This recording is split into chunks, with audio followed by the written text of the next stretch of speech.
Hello, I'm Heather Anderson, and today I'm going to talk to you about local history archival research and the Brandon lads who went off to fight in the Great War. In the book, Introduction to Public History Interpreting the Past, Engaging Audiences, by Sherston Lyon, Elizabeth Nix, and Rebecca Shrum, they discuss how historically, history had been written largely by the elite about the lives and conquests of other powerful elites. When thinking about World War I, known as the Great War here in England, most people think about those in power at the time: George V, Woodrow Wilson, or commanders such as Field Marshal Sir Douglas Haig of the British Expeditionary Forces and General John J. Pershing of the American Expeditionary Force. But what about the everyday people? They get listed under a number as killed in action, wounded, or missing. Understandably, sources cannot name them all, but each has a story, and that's where local history can come in. It can give a voice and a story to some of those everyday people. In Troy Kickler's article, What's in a County Name?, he states, a list of names can be, well, simply a list of names. The list can also provide keys that unlock a rich history. While he applies this to counties in North Carolina, I applied this to the list of names on my local war memorial. Suddenly, Edward Edwards went from a name on a memorial to a boy of 16 years old who had joined the war under the false identity of John Edwards. When his parents found out, they used his birth certificate proving his age, and he was sent back to civilian life until he turned 18, and he again re-enlisted and fought with the Liverpool Regiment until his death on May 23, 1918. Edward Edwards is not just a name on a memorial, but a lad with so much patriotic fervor that he was willing to join the war under false pretenses to serve his country. Walter Talbot went from a name on a memorial to a hero who saved the lives of his friends.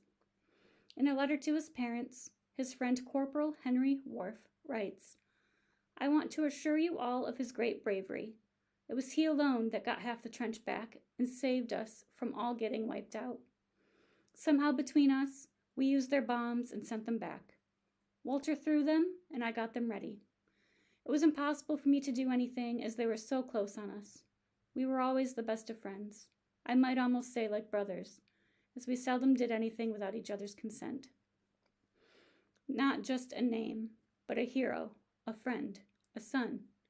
Each name on the war memorial has a story, and local archival research can help find that story. Local history is important because it helps historians have a better understanding of broader events. While researching the Brandon lads who fought in the Great War, I researched some of the battles the lads took part in, and by doing that, I learned more about the Great War in general. I researched battles such as the Battle of Somme, the Second Battle of Gaza, and the Third Battle of Ypres. Without the local story first, I would not have researched these battles on my own. According to John Beckett in his book, Writing Local History can also be used to examine national issues. 10 of the 65 men who are listed on the war memorial died at the Battle of Somme. 6 of those died on the first day.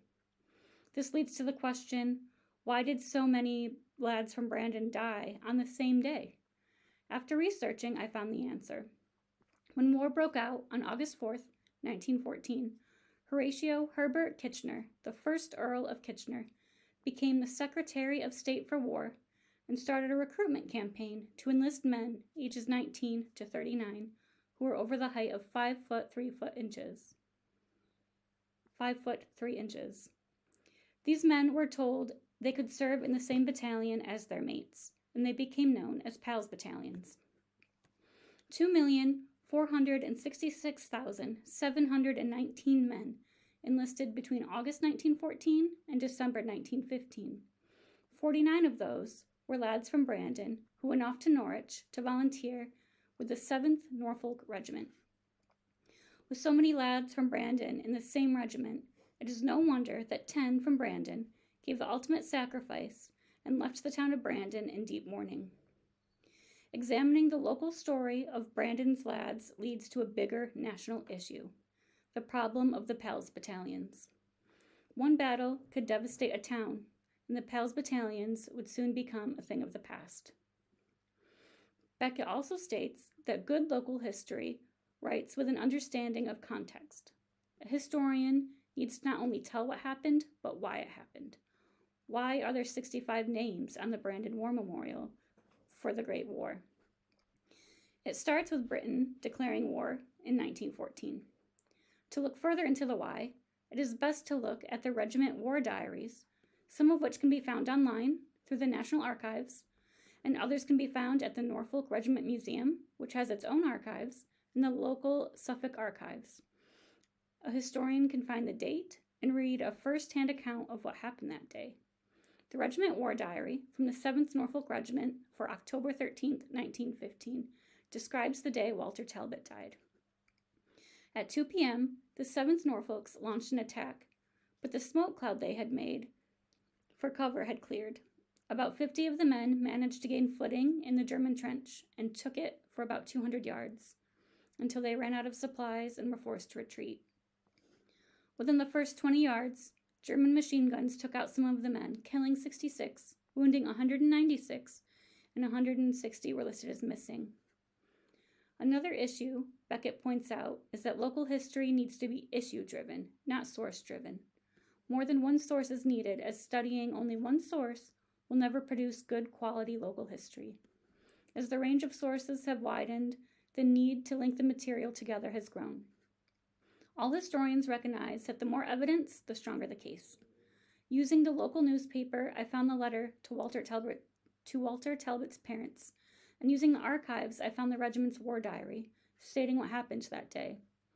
Using both, I can paint a clear picture of what may have happened to Corporal Worf and Private Talbot. Worf says, "We used their bombs and sent them back." Using the war diary, we know that was because they ran out of supplies. When Worf says it was impossible for me to do anything as they were so close on us, the regiment diary lets us know that within 20 yards, the Germans started firing on them. There was nothing Corporal Worf could do. He himself was wounded that day. Using both sources, I can make a stronger case for what happened to Private Walter Talbot and Corporal Henry Worf. Lyon, Nix, and Shrum note that in America, public records belong to the public. They belong to the people. The U.S. federal government has increased accessibility of public records at many levels. The public has the right to access almost any public record or learn the reason they cannot. This can be from a personal privacy issue. These records include, but are not limited to, original records from court proceedings, minutes from public meetings, military service records, and immigration records. Databases, such as Ancestry.com, provide some war records, birth and death records, and census records. I also use the database Forces War Records, which partners with Ancestry, for some of my research into the lads from Brandon. These can all be accessed online, however they may require a subscription. We live in an era of having access to these records at our fingertips. We can even access them on our cell phone. Not all countries have this access. Places like Egypt require a security clearance to access their archives. Here in England, much like in the United States, using the archives is free. It may require making an appointment. Nonetheless, we can access these documents as they belong to the public. In the Week 2 video, Why is History Important?, Professor Kickler states that many times local history is a microcosm of much larger events, and studying local history can make connections to these broader events. No matter where you are, history is all around you. You just have to be aware of it. The Brandon War Memorial is near St. Peter's Church, located in the center of the graveyard. I have rode my bike down through that area, through the avenue, passing the graveyard with its flint fence, the fence which stands as a testament to Brandon's flint industry heritage, countless times. But I have not until recently entered the graveyard gates. Graveyards contain so much local history. They are a record of who used to live here. They have the name and the birth date, the death date. Some may have an inscription on the headstone. My local graveyard has a beautiful war memorial dedicated to the lads from Brandon who served their country between 1914 and today. The history has always been here. History in St. Peter's Church, history in the graveyard, history along the avenue, history in that flint fence, history I just needed to discover. I could find that history using archival research in the form of newspapers, census records, war records, regiment diaries. I live in the small market town of Brandon, surrounded by forests and farms. I could not find a biography on my town other than one posted online by a local historian, Darren Norton.